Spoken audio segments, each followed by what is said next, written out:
Well, hello folks, and welcome to episode 195 of Retro Power Uncut. And I'm going to try and keep it a little bit shorter this week because I think I perhaps elaborated slightly too much last week.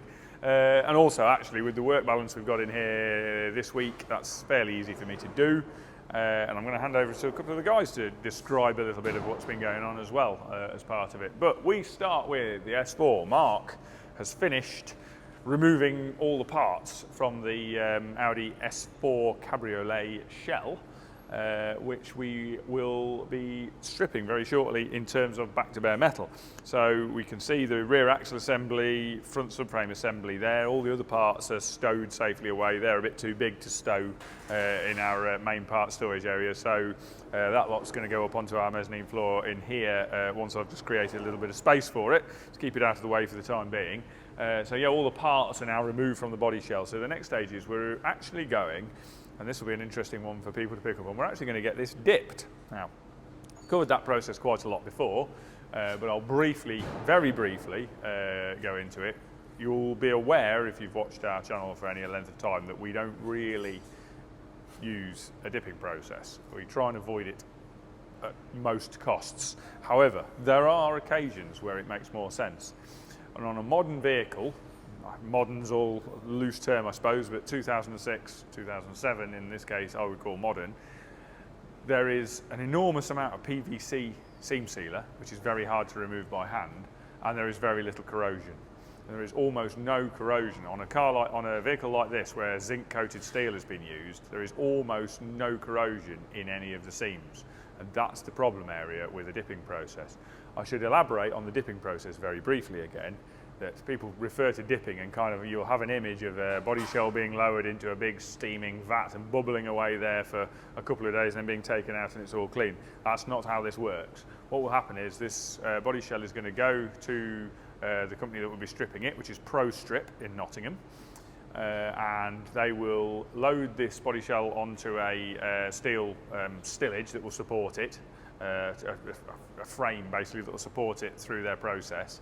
Then it will go into an oven, and it will go through a pyrolysis oven, which is an oven with a controlled atmosphere in it, with heat applied by burners, usually gas burners, sometimes oil, but I think they would be using gas burners. So gas burners heat the atmosphere in the oven up to somewhere, I believe, in the region of 400 degrees C. But no air is admitted to that oven, or a very tiny amount of air is admitted via the actual burners, but that air is burnt, so there's no oxygen in there. So the heat is applied with no oxygen. That causes all of the compounds, all of the organics on there, everything that contains carbon, to basically revert to elemental carbon and turn to soot. Basically, it destroys, it breaks down all of the organic compounds. And basically most of that just falls off in the oven. What doesn't fall off is then blown off with compressed air and jet washed off with high pressure water jet, and then following that the body shell is then put through a stripping solution, well, a derusting solution. Now there isn't much rust on this car, but it will still be worth derusting.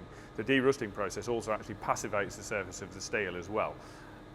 That's where the problem would come. If this was a car where there was rust anywhere in an older body shell, I would not want to use that process. In the case of this car, where I know that isn't going to happen, then I'm quite happy to use this process. And also bear in mind, we are unpicking a lot of this shell as well. So again, awful lot of the seams will be opened up. But basically, the body shell will then go into a phosphoric acid solution. Pro Strip have their own sort of, not patented, but their own unique solution, but it's phosphoric acid based with an inhibitor. They'll put the body shell through that. That will chew on any corrosion on the steel, get rid of that, and passivate all the surface of the steel, leaving a nice sort of dull grey. And then they'll put it through a rinse and an inhibitor solution, and then that's done. And we'll get that back, and then we can start the metal work on it. So, as I say, very unusually for us, we are going to dip this car. People refer to it as dipping. As I say, it's actually mainly ovening, but it will be pyrolysed and then dipped. And then we'll come back as a nice clean body shell from Pro Strip, and then we can start the metalwork on it. So that's where we're at on that. Moving on from that, we walk past something that Mark's going to talk about, and we're going to go to the Jag XJC, Project Portofino. Matt is continuing his work on this, which is all going well. He's put the reinforcers inside the sills that you saw him make previously on the other side. They're now inside the sills. You can just see the end of that one there. He's got the outer sill all in place. That's all screwed in place now. He's working now on the drain section. I think I mentioned this before on the other side, but this is the drain section that I was alluding to, because I don't think we managed to actually show it. This is unique to the coupe, this piece, and it's a section that sits on the top of the sill inside the inner quarter panel and catches the water that comes off the rear quarter window. The waste belt seal on the rear quarter window will obviously leak water. Waste belt seals do. Normally it's on a door and the water leaks into the door, runs down through the door and out of the water drains on the door, which is why you need to make sure your water drains are clear on a door, because it will fill with water. The waste belt seals are not designed to keep water out. They're designed to keep the glass clean and designed to stop air blowing through, but they're not designed to stop water getting in. So the same happens on the quarter windows. On this, water will get in, run down the glass, drip off the bottom of the glass into what would have been the top of the sill on a Ford, or in the door shut. On this, obviously, it would run off the sill and start filling the inside of the car up with water, ruining the trim on the way. So what Jaguar did is put an extra section, a little pressing into the top of the sill in the back. Now, we were thinking we were going to have to remake these, but as it is, Matt's being able to repair these. Matt's just repairing this now, doing a fairly quick and simple repair on it, just to put a new edge on it where it was damaged, where it was corroded. But he's actually been able to reuse these, blast them and reuse them, which is nice, because we were a bit concerned we were just going to have to remake them. Now, it wouldn't have been a particularly difficult piece to remake. We could make a press tool to do it, but we would have to make a press tool. It would probably have to be done in 2 pieces because it wouldn't fit in the press. I don't think we'd have enough press tonnage to do that. So it's handy that we can reuse that piece. So that's just part way through fairly straightforward repair on that Matt's working on. Once he's got that bit done, he'll unscrew the sill, take all the screws out, drop that off, graft that into the top of the sill, and put all that back. And then that's the sill repair. Other than the end caps, that's the sill repair getting pretty close to done. I think the next move on from that will be replacing these door seal channels, the more of the damaged bits of those. So I do need to get some of them, actually. It's reminded me. In parallel with that, Tom is working on the rear wheel arches. I think Jamie will have lots of footage of that, so I'm not going to walk up there. But Tom's working on the rear wheel arches. We made, I think I mentioned it last week, we made a 6mm thick steel former. Did I mention that? Yeah, we mentioned last week about the big roll. We had the big rolls out then, didn't we? Yeah, so Tom's rolled up some 6mm plate to make a former that will do both sides. It's got both hands on one former, so you can use one side for one side for the other. He's made that. He's then added a collar to that so that he can clamp the sheet down onto it at the correct angle, clamp the blank down at the right angle. Then he can knock it over the edge and get the arch lip formed over the edge of that, and then use a combination of the wheel and lots of planishing to put the curvature that flares into that arch lip into the panel. We're basically replicating the existing curvature, but moving the flare, and also doing an arch repair at the same time. So that's the process there. And yeah, Tom's making pretty good progress with that now. I think he's got into the swing of it now. I think he's trying to do the arches in 3 sections each side, just to simplify it, because the blank's very long otherwise, and it tends to pull in and out and walk around and move around on the tooling. So he's broken it up into smaller pieces, and he'll just scrub them out and weld them together afterwards. It just minimises the potential for a disaster on that. Minimises the potential for a load of time wasted on something that's then not going to work. So yeah, he's making pretty good progress. So yeah, Portofino's coming on very well. Yeah, we are on the latter stages of metalwork, and I know I mentioned it before, but we should actually have the running gear. Hopefully, it's supposed to be here this week, so hopefully in time for the video next week, we'll actually have engine, transmission and a rear end for this, but we'll see, fingers crossed. Moving on, we're going to walk past the E-Type, because Bobby has moved away from the E-Type to work on the Interceptor a bit with Stu, to do some work on the wheel alignment, but I'm going to let Bobby elaborate on that in a minute. Stu has been working on the PDU and ECU mounting. I think it actually is just the PDU mounting, or PDU and transmission controller mounting for this car that's an internal part within the car. Stu's working on that at the moment, I think. No, I tell a lie. Stu was working on that. He's now currently working on some parts to do the tailgate. We're about to do the, I think I mentioned it previously, we're going to slightly narrow the tailgate. However you will remember from previous episodes, however we adjusted the tailgate and whatever we did, there's too much flexibility in the tailgate, so when the glass is fitted, it actually splays it very slightly, and then when it's got the pressure of the assister springs or gas struts on it, which hold it up, when you push it down, obviously the pressure goes up on those, and even with it going slightly over centre when it's shut to alleviate the pressure in that direction, it still tries to splay the tailgate slightly, and we cannot get the gaps correct, cannot get it to sit perfectly once it's got that pressure on it. So we've decided to actually very slightly narrow that by cutting a section out of the parcel shelf carrier that's in the tailgate and narrow it very slightly, so that once it's got the pressure on, it widens to the correct width. Because there is just a little bit of flex in everything, it will just squeeze it out to the correct width. But it is a bit of a, basically there isn't enough rigidity in the tailgate, and the glass, because there's a big rubber seal around, I think if the glass was bonded in, it would hold it. But with a big rubber seal around it, the glass doesn't hold the metal in place, and basically the glass is a lot stronger than the metal.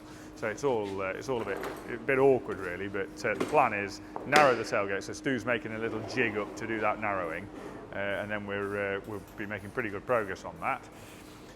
And then I think at that point I'm going to hand over to Bobby and let him explain all of what he's been working on, because we kind of were aware of a can of worms in the background that we'd been afraid of opening. We kind of knew that certain things with the front suspension were okay, but we had a few concerns. So Bobby has bravely, well Bobby and Stu, but particularly Bobby, has bravely taken the tin opener to the can of worms, and I shall hand over to Bobby at that point and let him explain. Hello folks, Bobby's here again. So I've been doing some work last few days on the Interceptor. I paused a little bit on the Jag for now. So we came to a point where we have to do a proper geometry check on the Interceptor, because we never done it before like properly, and we're on a stage where we want to make sure that sorry, that all the suspension is doing what it's supposed to do. Yeah, so I literally finished now the bump steer, which was way off, but before that we check caster, camber. We still have a little bit issue with the caster on the near side, on the off side, sorry, but I'll figure this out later on.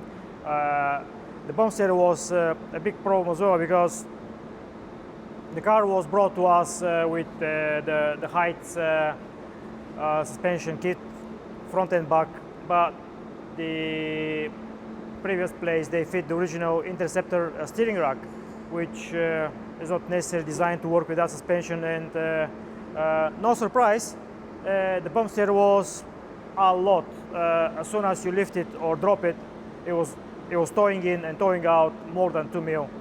And yeah, so for this I got my own setup to check a bump steer, which I kind of developed with the years, and just fine tune it so it's easy to use it and to work, and you just set it up once and you can work all day long with a very good precision.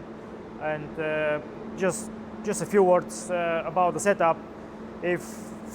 At some point, if someone wants to know more about how the actual thing works, or any more in detail, just write down in the comments, or maybe we can make a poll of doing a detailed videos on metal work, like metal shrinking and all that, or we can have another video of the kind of motorsport suspension setup and finding out bump steer, or reverse engineer a suspension so you know what's going on with it. Anyway, so just a couple words.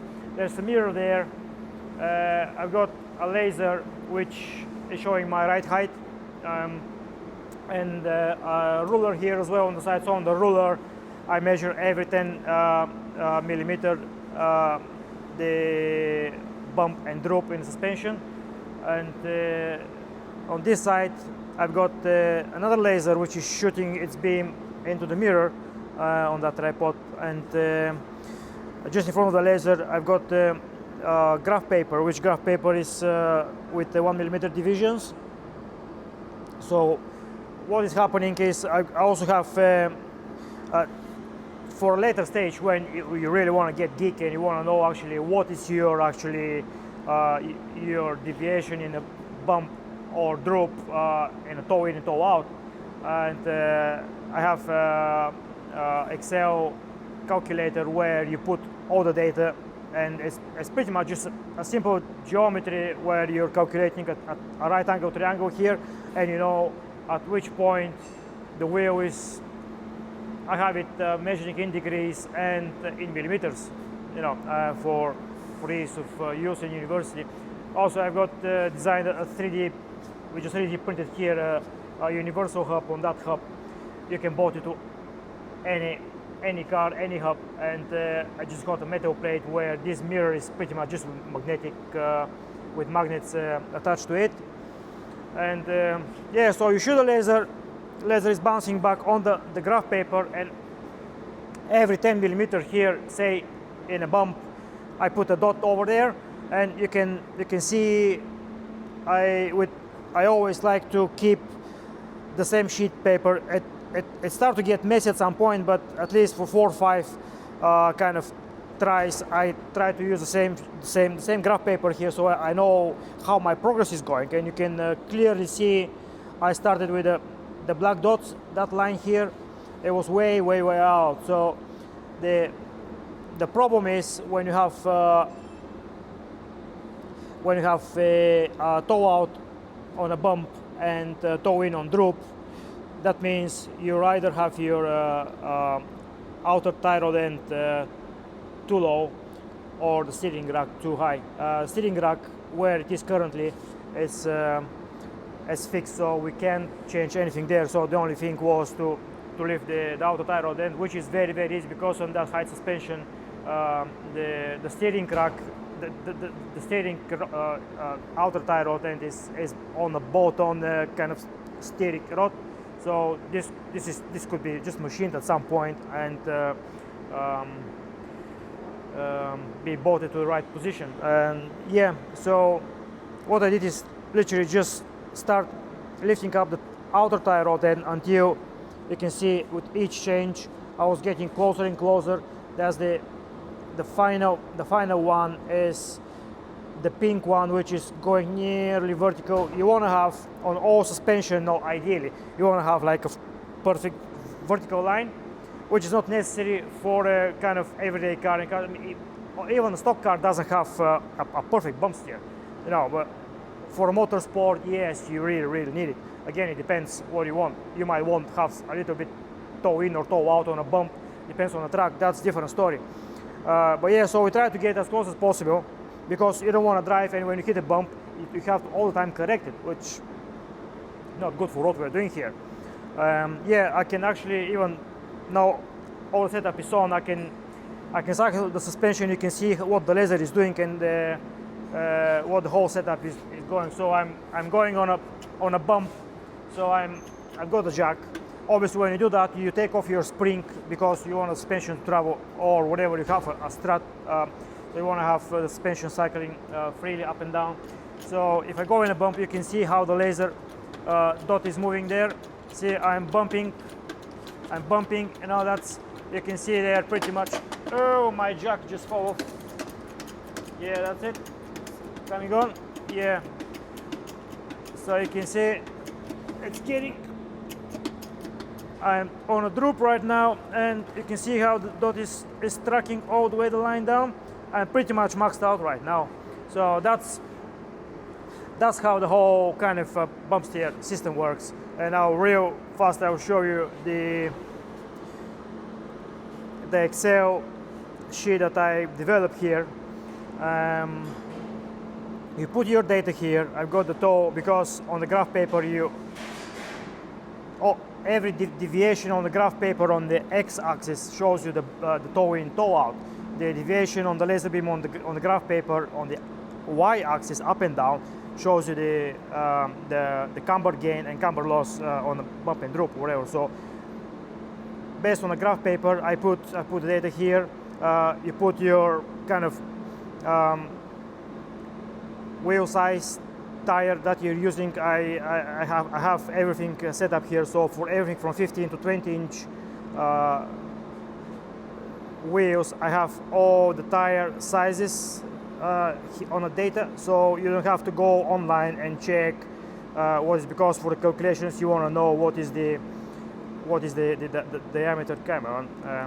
Yeah, my fingers are too thick. You want to know what is the diameter of the wheel, so you know what is your degree or in millimeters if you calculate the change in the toe. Yeah, so you put all that data here once you're done there, and this is pulling out a chart on which chart you can clearly see what's going on. So that's one chart is in degree, and you can see the travel. I mean, the shocks got about 95 millimeter travel to the bump. Currently I did it to 100 millimeter travel here without it, so you can see this is in degree, and 10 millimeter, 20 millimeter, 30 millimeter of the travel you have pretty much zero bumps here, and then it just, you know, 40 millimeter, 50, 60 millimeter. You're on everyday car, your suspension is in about 50, 60 millimeter, you know, couple inches and a half travel all the time. So you see in that range, you're in degrees, you're pretty much bang on. There's nothing on the extreme. You're going to 0.17 degrees. That's on the very, very extreme, which if your suspension it's compressed so much, I think you have other troubles to worry about. Again, drop is even better here. As you can see clearly here, the whole graph is going a little bit on an angle from straight. That's indicating that the outer tie rod length currently is a little bit too high. Probably if I drop it now, it's probably a mil, couple mil maybe, it will be too much. This will be coming pretty much vertical, but you know, we can fucking about this for too long. Sorry for my language, but there's no point for car to go that close. And this is in millimeters. Whoever like to work with millimeters, this is again calculated in millimeters for that specific tire diameter and wheel setup. So you can see again in millimeters, you've got on your everyday 60, 70 millimeter of travel, you've got 0.3, 0.4 millimeter of a toe in. Yes, this is toe in on this side of the graph. So that's the graph, and here the other graph is showing you your camber gain. You can see the camber gain is pretty much, you are gaining on 20 millimeter of travel, we're gaining 0.6 negative camber, and then that is going to, on a full bump, you're going to 3.9, minus 3.9 degrees of a negative camber gain, and the curve is very, very nice. So you got really nice camber gain along the whole travel. Obviously you got a positive camber when the suspension is on a drum, on the rebound. Yeah, so that's with just real fast. One more thing also, for real fast kind of setup when you're working, I also kind of develop again with the years and experience like a simple graphs of, like, they're exaggerated, but what you see on the graph there, and you can match it here, and you can see I have a very short explanation of what the problem could be. For example, if you have toe out, that's your toe out on a bump, and on a drop you have toe in, that means the issue is the outer tie rod is too low or the inner is too high. Actually, we had exactly the same situation. So you know where you have to concentrate and what you have to do to sort the things out. Because if everything is designed on cut, it's very simple on cut to do this, because you just pull out your instant centers, and then you see your cross points, and you know how much you have to angle your tie rod, inner and outer tie rod ends. But to put all the suspension as it is, scan it, and to put just a data on the cut, and then calculate everything from there, and then transfer it back physically here, is very, very difficult. And this is the kind of the only way to do it. And yeah, so that's pretty much me with this. I literally, just before Jamie came in, finalized the position of the outer tie rod. So I'm gonna make them kind of fixed in a better way, because the car is gonna be rolling in and out. The time we have the machined pieces, so we can bolt them and fix them permanently. I'll do that, and then what's left for me is just doing the caster on the other side, on the driver's side. I need a little bit more tension, and after that the car is pretty much done, suspension-wise setup, so we can carry on with other jobs. Yeah, so that's for me, and thank you very much for watching, and see you next time. Have fun! Oh, thank you for that, Bobby. And I think at that point it's time for another handover, because we're going to hand over to Mark to do the rundown on what's going on in the body shop. There's a lot of things been going on in various areas, so I'll let Mark give you a rundown of that, because there's so many things taking place on the body shop front. I'll let him run through all of that. All right, thanks Nat. All right everybody, welcome back. So yeah, beginning of the week so far. Gas primed the bonnet, both the doors, the boot lid for, we're going to say the red stroke orange Allegro, because I'm losing track which one's one, which one's two. So we've got the Harvest Gold, this is the orange stroke red, they're not decided yet. It's going to be like a retro colour. So yeah, Steve's now prepping this, started prepping on the inside. He'll do the sealer work, seal it in. So then when we do the dry sand, the 320, well 320 is dry sanding. We're 320 wet flat, so then if water does drip round, it don't get into where we don't want it to. So yeah, I think it's done the boot lid. Got 2 doors to do. Beginning of the week I was doing the S4, Nat's covered that. Last 2 days of just stripping loads of parts off. I thought I was nearly there, but big task, big task. So yeah, so also, spin around Jamie. I'm prepping, is it Kuma? Yeah, the other Escorts. Front bumpers, these got to be prepped. Matte black, but while I'm doing that, I've got loads of matte black stuff. I've got boot strap, bloody hell, fuel tank straps for the Allegro, for the Integra tank. Got them. Got some, I think these are floor plates for inside to cover stuff up. I've got 2 of them because it's both cars. So there's 2 of everything. And also, like you say, I've got the washer bottle tanks here. I think they're the washer bottle tanks. We'll go for that. Bulkhead plates for both cars, number plate holder for Kuma again. Over here, oh, it's like bloody hell, it's like stuff everywhere. Dangling, we got Allegro grills. This one's aluminium, this is one steel. There's a different variation. They must have moved from the steel to the aluminium to save time, but this is so flimsy. I've got a lot of prep work to do on this. This one was good, just had some rust to sort out on it. So yeah, and also loads more Integra stuff down here, but that's going to go gloss direct, polyurethane paint we always go on about, sticks to everything, durable, hard.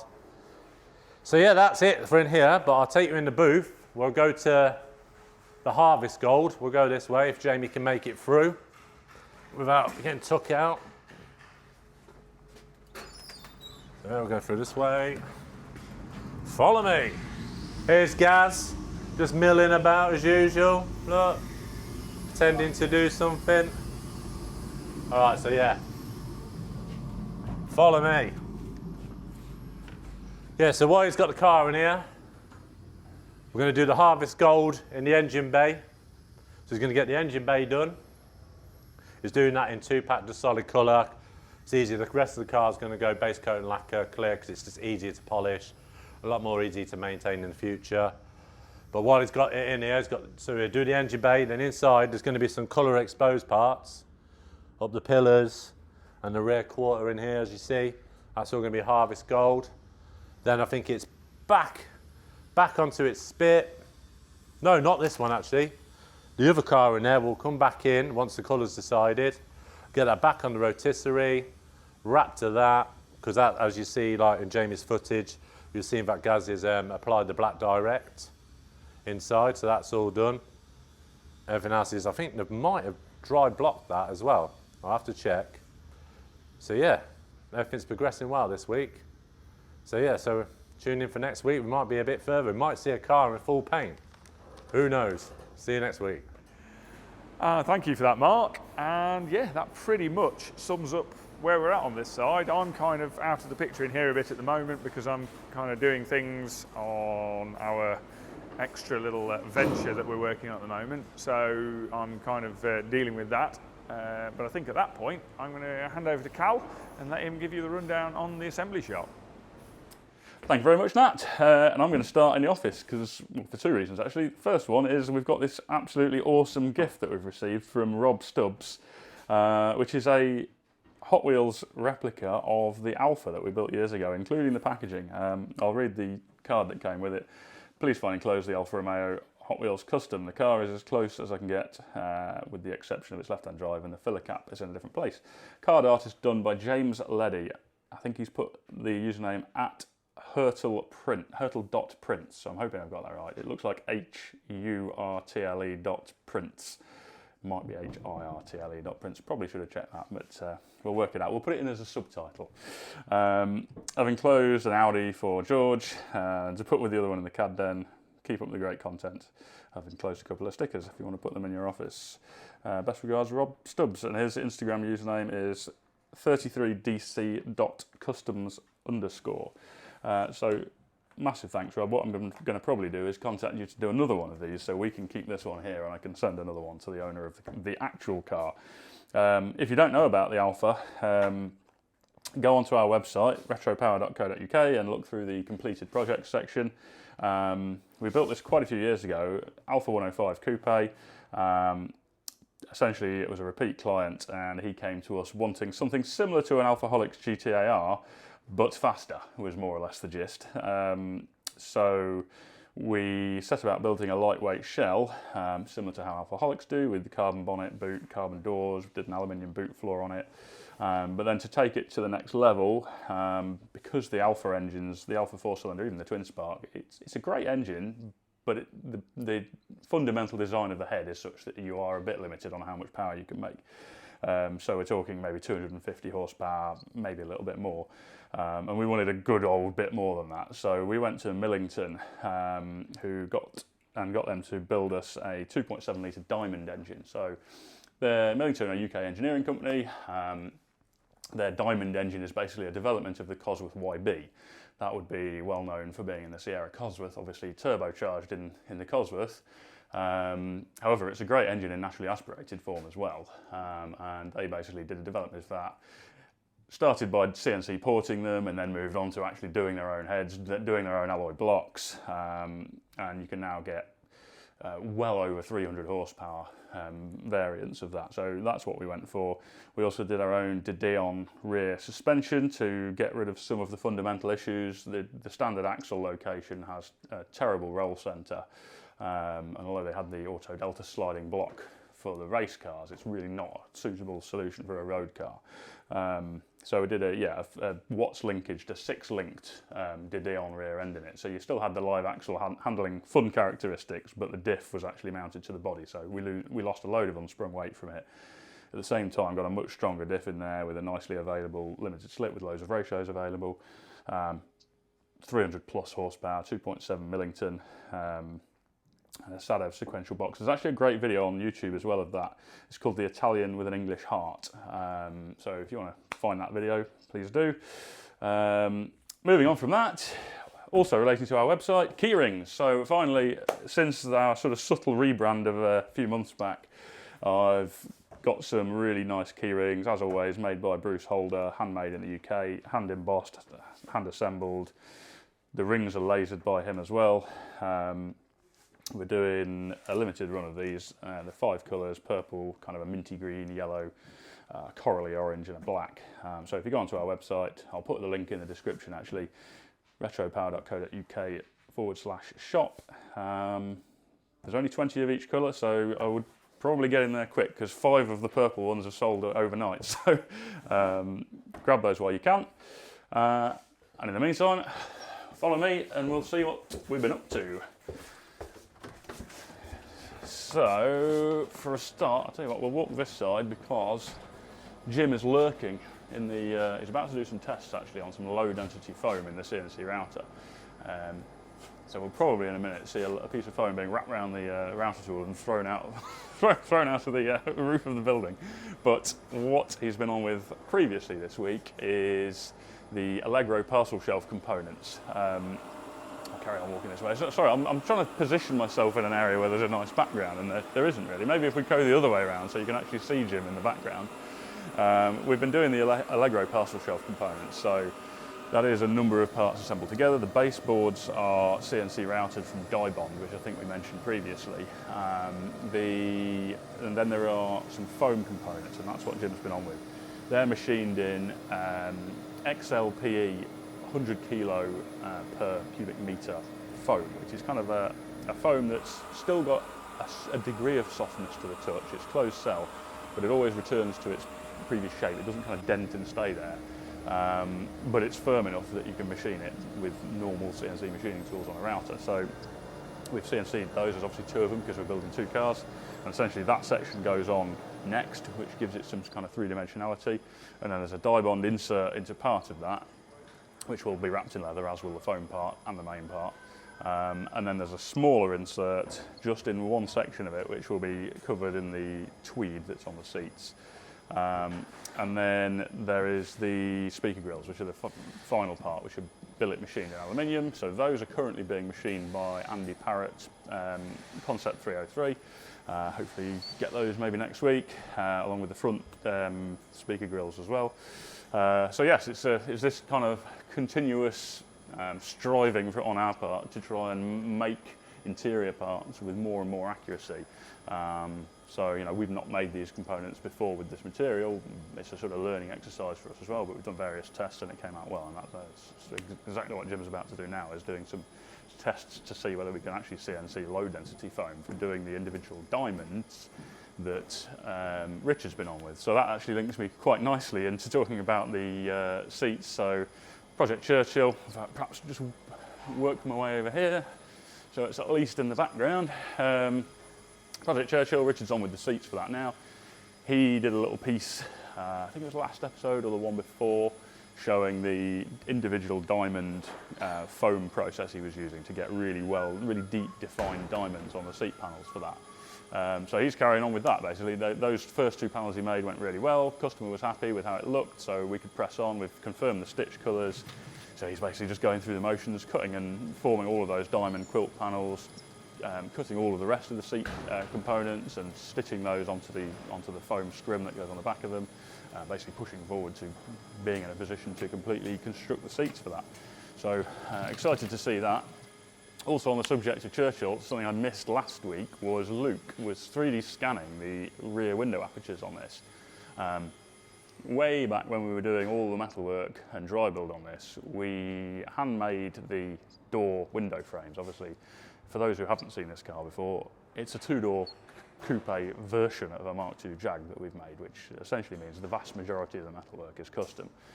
So the windows are also custom shape, and therefore the frames are as well. So the side mouldings that run all the way the length of the car were custom made. The entire door window frame was custom made, but we were able to construct that from components of other frames. So we basically lengthened it at the top with some sort of slash cut joints that were brazed or welded. I'd have to watch back at the recap to see exactly how they were done. But the one bit we couldn't do at the time was the curved bit of the rear window. So we're using the vertical and the hinge mechanism from the original rear quarter lights that were originally at the back of the rear doors. But we're basically hand forming that rear section. So Luke was scanning that so we can make a forming tool to then form the channel over. So we've got some brass channel of a dimension that will work. We just need to make a tool which we'll show you in the forthcoming episodes, so we can then form that brass channel over that to do that last part of the window frame at the back there. And then that will be brazed or welded in the corners to the vertical section of the frame that we've salvaged from the original. And I think that completes all of the sort of custom bright work mouldings for that. So at that point, we'll be able to send everything out to be polished and copper plated, and that's how it's staying on this car. The final finish essentially is going to be a polished copper finish on all the bright work. So very excited to see that. Camaro, we are just doing the wiring loom for that. So we've kind of got the rough plan of what components are going to be there. That's how it generally starts, a listing of all the components. And then Anthony is just doing a rope mock-up of the wiring loom, basically leading it out to all the various components, making sure all the curves are nice and everything sits where you want it to sit, so we can then measure all that up, and draw up a sort of dimension schematic for the wiring loom to enable us to move on to the next step and actually start making it.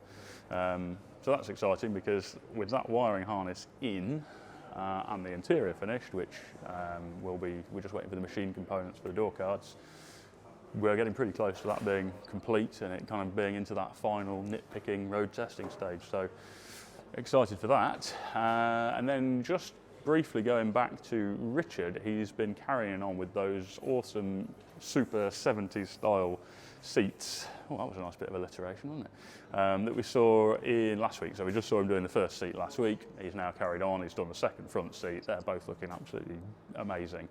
And then he's moved on to the rear. So the rear seat is actually Honda Integra. We've designed all of the rear parcel shelf structure such that we could use the original folding Integra rear seats with the latch mechanisms. We can fold them down, we can fold them up, and they just meet up with our kind of custom fabricated parcel shelf area nicely. So they are basically a reupholstering of the original Integra seats, which also in that, who knew, I bet nobody at Honda knew one day their seats they designed would be upholstered in a brown leather with a sort of brown and mustard tweed pattern on the centres. But that's exactly what we've done. And yeah, I'm just so excited to see all that come together. I think Gaz is kind of getting towards the point that we're going to see colour going onto the first of the body shells. So yeah, the excitement's building in my head of seeing everything come together and all of that kind of interior going into the car. And I'm sure there'll be many traumas along the way before then, but excited to see. Right, I think on that note, unless Jamie can think of anything, no, I don't think so. I've probably covered everything, so we shall leave it at that and see you again next week. It's been a little bit shorter than normal just because we're having to film a day earlier than normal, which we've had to do on and off over the last few weeks. So we've kind of got a day less progress than we would normally have, but I'm hoping you enjoyed the episode. Go onto the web shop now, get your key rings bought, and I'll see you next week.